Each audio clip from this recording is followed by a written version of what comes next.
Olá, no nosso programa Viver Direito de hoje temos a doutora Daniele Azevedo, que é advogada, especialista em direito imobiliário, para conversar com a gente um pouquinho sobre os contratos de locação, que é principalmente a sua área de atuação. Muito obrigada. Obrigada, eu que agradeço pela participação, por essa oportunidade. Não, é muito bom para a gente poder falar um pouquinho para as pessoas, né, e explicar como que funciona, porque quantas pessoas utilizam de aluguel, se vinculam a uma imobiliária, né? Mas antes da gente saber, eu gostaria que você contasse um pouquinho de você, da sua trajetória, até atuar mesmo nesse ramo. Claro. A minha atuação, né, no direito iniciou logo após a conclusão da faculdade. Eu fui trabalhar nessa imobiliária, que hoje é minha cliente, e eu não imaginava que eu fosse lidar atuar na área do direito imobiliário, porque eu gostava do direito trabalhista e pensava em prestar concurso. Então, com o tempo, trabalhando, eu comecei a apaixonar pela área. Foi então que eu resolvi me especializar, fazer pós-graduação. E cada dia, cada dúvida, né, que vinha de cliente, eu fui me apaixonando e pesquisando. Eu falei assim, gente, é isso realmente que eu quero. E quando a gente foca, a gente tem um nicho, a gente consegue qualificar as informações. Né? E não imaginava, porque na faculdade passou muito rápido sobre a matéria, só na teoria dos contratos. Verdade. Então, realmente eu não tive muito acesso ao direito imobiliário. Depois que eu comecei a trabalhar na imobiliária, eu fui aprofundando. E aí o diretor da imobiliária chegou um dia para mim e falou assim, Daniele, o que você acha de abrir o seu escritório? E eu vou ser seu primeiro cliente. Eu fiquei temerosa, eu falei assim, gente, como que eu vou fazer isso, né?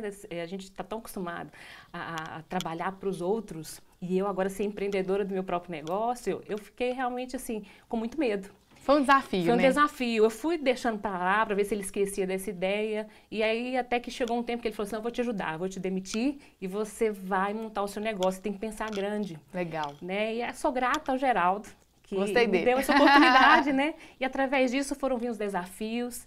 Eu comecei a pesquisar mais sobre empreendedorismo jurídico, fiz alguns cursos de extensões, né, para poder se aprimorar mais nessa área, sobre precificação de honorário, gestão, como atender o cliente, tudo muito novo, a gente não aprende isso na faculdade, é muita teoria. Verdade. Então, foi um mundo novo, amei, estou amando, está cada dia um desafio. Nós vamos deixar, inclusive, aqui os seus contatos, para que as pessoas te procurem para esclarecer mais dúvidas. E com o passar do tempo, Grazi, a própria imobiliária e outros clientes foram me indicando e eu fui me envolvendo, né? Acabei focando no direito de locação, devido a estar envolvida nessa parte de imobiliária, né? E amei, né? Estou cada dia mais assim, encantada e falo para os jovens advogados, né, que devem conhecer essa área sim, porque é bem promissora. Porque vai lidar também em algum momento ou outro. Porque sempre quando tem alguma questão voltada para algum contrato, a primeira coisa que eles pensam é num advogado.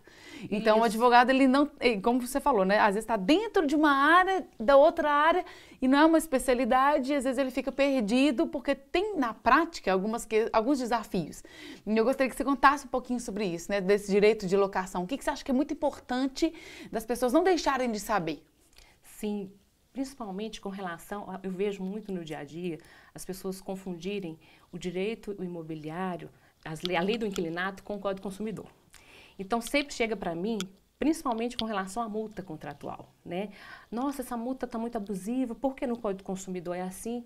E há uma diferenciação, né? Isso já está classificado na jurisprudência, na doutrina, que não tem, né, essa mistura. A lei do inquilinato, ela é uma lei específica para a legislação, o Código do Consumidor é totalmente diferenciado, então assim, não se misturam, são leis federais que não tem como você querer colocar uma, né, de encontro com a outra. Você tem que, naquele caso concreto, saber aplicar qual que é a legislação que vai realmente ser condizente com aquele caso. E no caso do inquilinato, é a lei do inquilinato. E a própria lei do inquilinato fala que na falta, né, de alguma...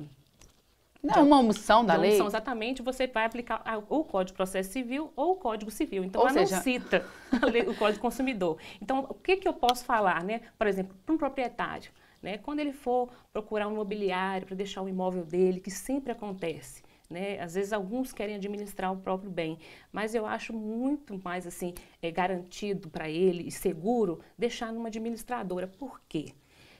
Essa administradora, principalmente se ela tiver uma tradição em administração de bens imóveis e que tenha respeito da comunidade. é muito importante, né? Então, pesquisa no Google. Hoje em dia tem um Reclame Aqui, né? Então é fácil você saber a reputação daquela imobiliária. Dá uma olhadinha, né, com relação a isso. Olha o contrato de administração, de prestação de serviço, o proprietário, né, locador. O que está constando ali sobre a questão do aluguel, qual o valor que ele vai receber, se está constando como que ele está entregando o imóvel dele para aquela imobiliária, como, né, quais as obrigações daquela imobiliária, o direito dele com relação àquilo, a ficha do pretenso, né, locatário que vai estar querendo alugar o imóvel dele, se vai estar falando ali que a obrigação da imobiliária, por exemplo, analisar quanto a SPC e Serasa, se tem negativação, se tem algum histórico de processos, né, com relação àquela pessoa. Ou seja, tem vários trâmites que a pessoa precisa considerar na hora de deixar o seu imóvel para alugar, e às vezes ela quer alugar por si própria e esquece que tem muitas questões legais e jurídicas que precisam ser analisadas, que aí na hora que acontece algum problema, esquece, ela não está resguardada muitas vezes, né? Exatamente. E principalmente também a exclusividade. Muitos assinam no escuro o contrato, né? Porque quando a imobiliária chega... Exclusividade com a imobiliária? Com a imobiliária, exatamente. Isso é bom ou é ruim? Isso é ruim? É ruim porque se a imobiliária, às vezes, não estiver fazendo o papel dela de divulgar o imóvel dele e chega uma outra pessoa querendo alugar, ele não pode. Ele tem que ficar preso àquela imobiliária, porque se ele quiser rescindir, ele tem que pagar uma multa. Normalmente, multas abusivas, né? Então, ele fica preso. Então, é bom estar atento a isso, para que não entre numa fria, né? Então, por isso que eu falei, olha a reputação desse imobiliário. Por exemplo, entendi essa questão da exclusividade, até porque é algo que a pessoa, às vezes, não observa, e o contrato é muito pequenininho, não tem ninguém para analisar, enfim. Então, fica aí a dica, mas qual é o primeiro passo para a pessoa alugar o imóvel? Quando ela vai alugar o imóvel, o que ela tem que fazer? Primeira coisa. Você fala o proprietário. Sim. Ou para deixar o imóvel... Tanto faz, né? Quem quer alugar e quem quer deixar para alugar, né? Que é o locador, e quem quer alugar, que é o locatário. Sim, então o proprietário, quando ele quer alugar, né? Tendo essas observações, atento que a gente já falou anteriormente, e ficar principalmente atento à vistoria, que ele tem que ter um laudo de vistoria fotografado de preferência, não entregar a chave do imóvel sem assinar o contrato de locação. Então, ou seja, se ele for administrar ou deixar no imobiliário para administrar, antes de entregar a chave do imóvel dele para alguém, que ele fique atento a essas informações que a gente falou anteriormente e assine o contrato primeiro. Né? Agora, com relação à pessoa que quer alugar. Então, quando ela for procurar um imóvel, que primeiro ela olha a vizinhança, é muito importante. Não se apresse aí o primeiro local que você... Tipo, nossa, eu amei esse prédio, eu amei esse apartamento, amei essa casa, mas e o resto? Exatamente. Você vai ficar ali durante um tempo, né? Que ocorre muito, né? Então, veja se a vizinhança é mais tranquila, se o pessoal é muito festeiro, porque tem muito problema. Porque tem gente que gosta e tem gente que não gosta. Se você gosta de festa, às vezes não vai importar, mas se você não gosta muito, então se você não se atentar a isso... Tem que tocar atento a todos esses detalhes, né? E outra coisa, né? Quando for alugar, olha o imóvel, sabe? Liga a torneira ali, dá descarga, porque acontece muito problema do inquilino depois que aluga, esses problemas esses defeitos, na verdade, ficam ocultos. De encanação, parte elétrica, mas depois etc. eles vêm à tona e aí ninguém fica atento no contrato de locação. Então, ou seja, ele vai procurar uma imobiliária para alugar, vai entregar a documentação dele, vai analisar, mas olha primeiro o imóvel. Eu estou primeiro falando com ele, porque a primeira coisa que ele vai fazer é o quê? Ele vai olhar o imóvel, o inquilino, depois que a documentação é entregue para analisar. Então, olha essas coisinhas, esses detalhes, né? Procura a convenção do condomínio para saber quando que a taxa de condomínio teve alteração. Muita gente é surpreendida, aluga, fazendo já aquele planejamento financeiro de que, olha, eu vou pagar R$1.000 de aluguel, 200 de taxa de condomínio, IPTU R$100, aí alugou. Passou 2 meses, tem reajuste na taxa de condomínio. Infelizmente, eles não são orientados quanto a essa questão, mas lá no anúncio da imobiliária, bem pequenininho, está escrito, né, que as taxas de condomínio e IPTU poderão sofrer reajustes. E ninguém observa esses detalhes. Então, é bom conversar com o síndico, né, e se inteirar desses assuntos, para não sofrer depois sustos e não ter esses problemas. Quem tem cachorro, né, que é outro problema que acontece, perguntar como que é a vizinhança, se eles gostam de cachorro ou não. Agora, a gente teve recentemente, né, um julgado do STJ, que é o Superior Tribunal de Justiça, falando que não pode mais ser proibido animais nos prédios. Mas, claro, tem as ressalvas, né? Que não pode incomodar, tem que ter o bom senso, o cachorro também não pode ser um animal perigoso, né? Então, assim, as pessoas têm que ter certo cuidado. Andar com o cachorro com coleira, ter um cuidado de higienização com o animal. Então, ou seja, quando você vai alugar um imóvel, não é só você pegar e alugar o imóvel.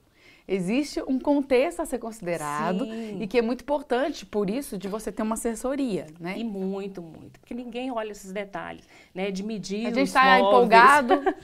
Aí chega lá, só olha o lugar. Depois que assina o contrato, mas aqui minha geladeira não passa na porta, né? E quer rescindir o contrato. Esquece que o contrato, né, tem previsão de multa para rescisão. Então, assim, primeira coisa, olha esses detalhezinhos, né? E aí depois vai para a parte do contrato.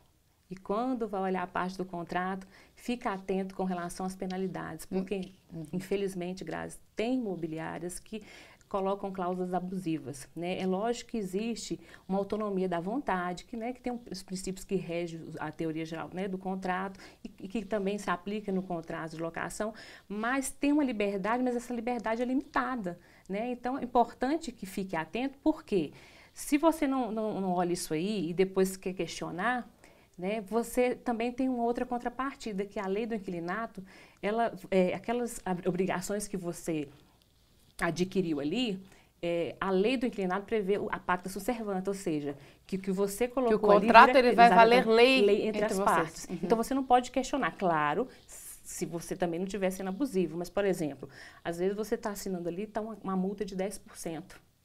Você vai querer questionar? Né? Você leu o contrato e assinou. A gente aplica hoje costumeiramente 10%, mas tem juízes que entendem que 20%. E se você não leu e assinou, saiba que a sua assinatura ela comprova que você está aceitando. Você assinou, então você de alguma maneira está demonstrando a sua concordância ali com aquele papel, mesmo que você não saiba o que está escrito. Então, espere mais um pouquinho, temos muito papo ainda para poder seguir com esse assunto. Sim. Fica com a gente, vamos entrar no intervalo rapidinho.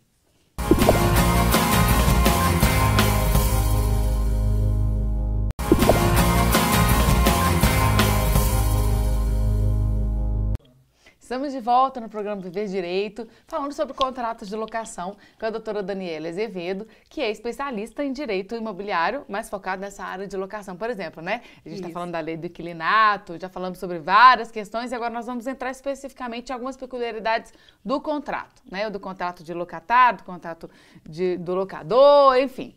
Conta pra gente aí o que é importante de se ater ao contrato. Sim, com relação ao contrato, né, de locação. Sempre ficar atento, o locatário principalmente, que a gente está focando nessa parte aí, de pedir à imobiliária para colocar o prazo com relação à multa, porque existe a multa moratória, que é aquela de 10% se ele atrasar o valor do aluguel, e a compensatória, que é, por exemplo, se ele rescindir antecipadamente o contrato de locação. Então, normalmente, ninguém se atenta que o contrato faz de 30 meses, mas ele pode colocar que se ele cumprir o contrato até 12 meses, por exemplo, ele fica isento dessa multa.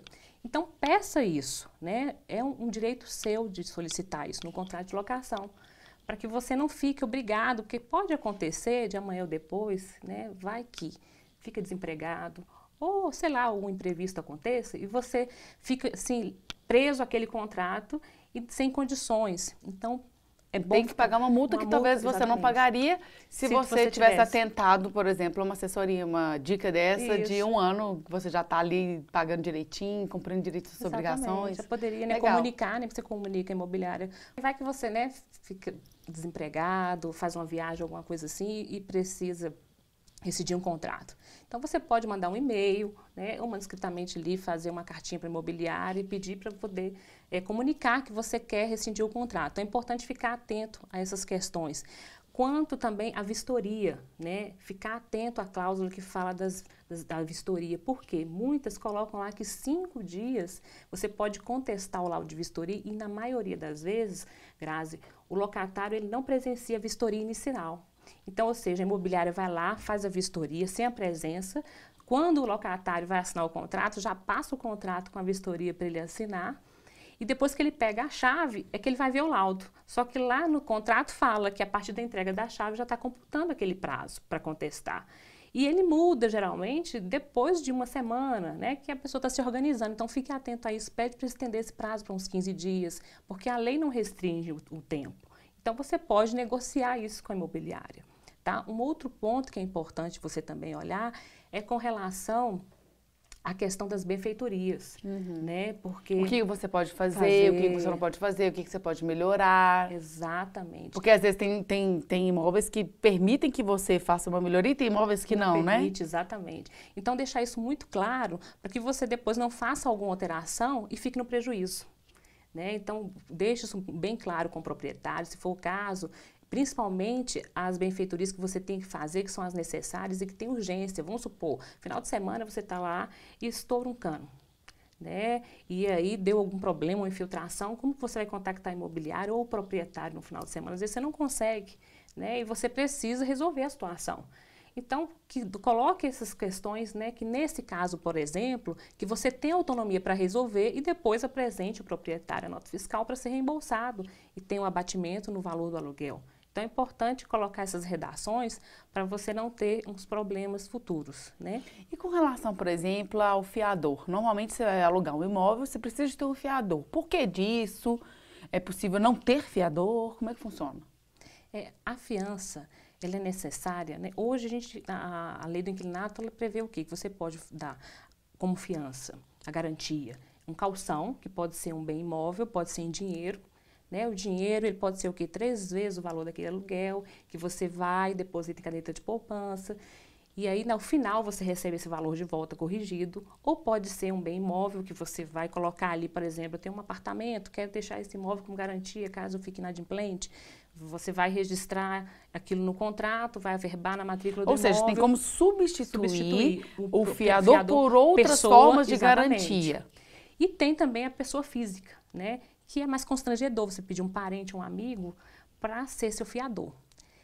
Então, a opção que eu sugiro, que assim, que está sendo mais utilizada, é o seguro fiança, né? Que você pode procurar um corretor de imóveis para que você pague um valor, geralmente é o que? 3 vezes o valor de aluguel, você não vai receber esse valor de volta, mas pelo menos você não vai ter o constrangimento de pedir um amigo ou algum parente para ser seu fiador. Então, ou seja, você paga aquele valor, ele vai analisar sua ficha, vai garantir caso haja alguma inadimplência, né? Durante todo o ano você tem que renovar. Então, você não recebe de volta? Não. Agora, se fizer um título de capitalização, você recebe de volta. O título de capitalização é como se fosse uma poupança. Você vai depositando o valor mensal, eles geralmente calculam 30% do valor do imóvel, então você vai depositando aquilo lá ao longo do contrato. No final, você recebe de volta aquele valor.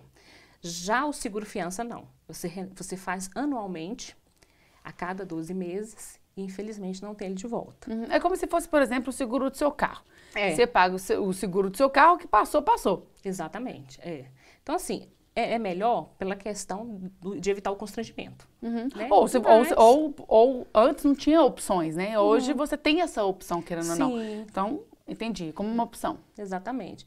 Agora, tem proprietário que hoje em dia eles estão assim liberando essa questão da fiança, né? Aí vai de pessoa. Exatamente, vai de cada um. É claro que para o proprietário, o que seria benéfico? Sem fiador, ele tem a vantagem de conseguir o despejo mais rapidamente, porque a lei do inquilinato prevê no artigo 59 que ele consegue uma liminar para a expedição do mandato de despejo dentro de 15 dias, quando o contrato é desprovido de garantia. Porém, ele não tem a certeza do recebimento. É o que a gente fala que ele pode, por exemplo, ganhar a ação, né? Mas ele não vai receber. Agora, quando você tem uma garantia, ou seja, ele não vai conseguir essa liminar, porque tem a garantia, a gente vai promover a ação de despejo, porém, é uma ação que acaba demorando, porque a gente acumula a ação de despejo com a cobrança. Então, vai dar o quê? Margem para que a outra parte também questione. Né? Então, ou seja, infelizmente, hoje em dia, uma ação de despejo não era para demorar tanto, mas ela está demorando de 1 a 2, 3 anos. Nossa! Sim, infelizmente. Então, fica a dica para ir numa mediação de conflitos. Sim, exatamente. Né? O pessoal sabe que eu trabalho com mediação de conflitos. Então, é um dos métodos adequados para esse tipo de situação. Já peguei uns 4 casos de locação, locador ou locatário, que envolve isso, né? Que envolve assim, olha, às vezes a pessoa não sabe o que está acontecendo com a outra, tem a mobiliária no meio, a mediação é uma possibilidade das partes conversarem, né? De locador e locatário, às vezes ter aquele contato e saberem das peculiaridades que envolvem um ao outro, né? Sim. De um compreender a importância do imóvel para o outro, do outro, às vezes, identificar a questão da moradia e eles juntos negociarem algo que seja bom para os dois. Antes você poderia não vislumbrar uma garantia, mas a partir de um diálogo, de um entendimento, de uma negociação, você consegue pensar possibilidades que às vezes nem a imobiliária imaginava. É verdade. E essa questão, por exemplo, da mediação, né, o que for acordado conciliação ali, também. Conciliação também, né, Grazi? O efeito que vai ter ali é o mesmo peso de uma sentença. Sim. Né? Então as pessoas às vezes não têm esse conhecimento. E fica, isso. Né, muito preso a ter que ir para o judiciário. Né? Teve uma mudança de uma resolução o ano passado, aqui, que infelizmente piorou o nosso judiciário, porque a gente agora tem uma vara única de locação, que é a 31ª vara. Então, ou seja, todas as demandas de locação estão indo somente para lá. Isso congestionou mais ainda, né? Então, assim, a OAB, eles estão, assim, ainda em negociação com o Tribunal de Justiça para ver se a gente muda isso, porque também teve um outro porém, que todas as demandas de Betim também estão vindo para cá.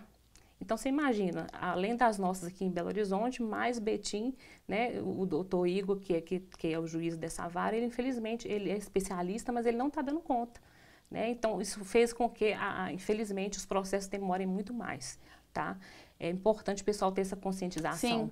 Né, de tentar um acordo, que todo mundo quer ir, qualquer probleminha que dá, vamos promover uma ação. Não é assim. Né? Eu sou da mentalidade, né, acredito que você também, dessa nova geração agora de advogados, de conciliação. A gente tentar fazer acordo, evitar E, na verdade, conflito. deveria ser a primeira opção. O judiciário, normalmente, ele tem que ser a última opção. Sim. Nós estamos no momento de um sistema multiportas, em que existem várias portas, várias saídas para a sua situação, que não apenas o judiciário, e que podem ser, inclusive, muito mais céleres, sigilosas, respeitosas, né? E você pode construir, porque um problema é seu, nada melhor do que a gente resolver um problema que é nosso. E aquilo que você falou da força de uma sentença, por exemplo, aquele acordo que você faz, aquela negociação que você faz, gera um título executivo, que pode ser ou extrajudicial, mas que pode ser homologado, quem sabe judicialmente, ou judicial, dependendo do contexto que você estiver vivenciando. Se for uma Câmara, por exemplo, que que é credenciada no Tribunal de Justiça, dependendo, pode ser um título judicial,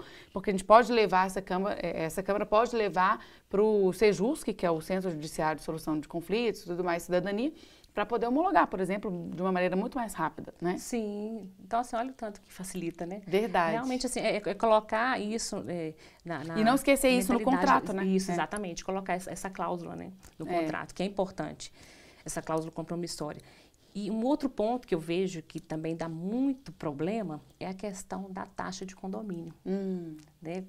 Trazendo para esse ponto aí que eu vejo, os locatários, geralmente, eles são...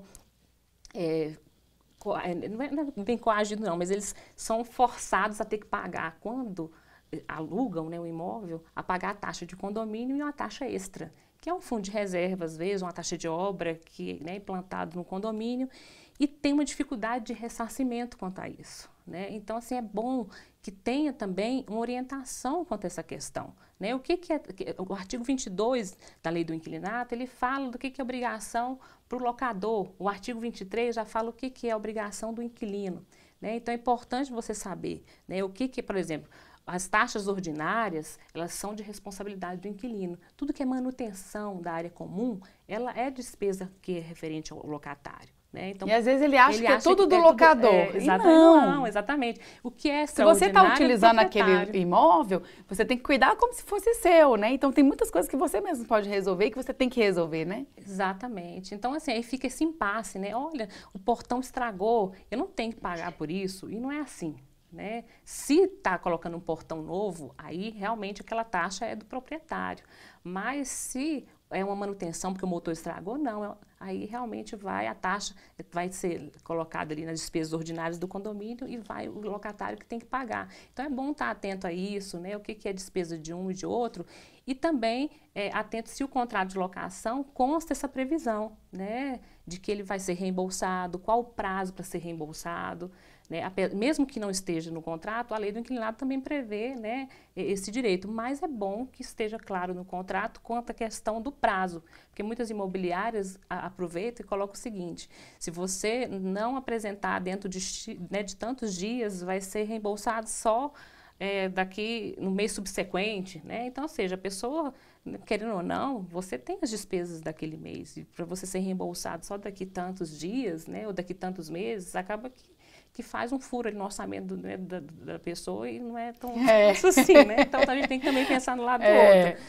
Na hora de contratar, tá tudo muito bom, tudo muito legal, mas se a gente não tiver essa atenção, né, a vida é muito dinâmica, né? Exatamente. Doutora Daniele, desculpa, pode... Sim, só falar uma coisa, a questão do fiador, que você tinha até perguntado para mim quanto a parte de exoneração, né, de você pedir para sair. O fiador, ele não tem obrigação de ficar a vida inteira, né, preso àquele contrato. Então, se o contrato ficou por prazo indeterminado, ele pode comunicar, né, ao locador ou à imobiliária do interesse dele de sair daquele contrato, né, de rescindir, de não fazer mais parte como garantidor.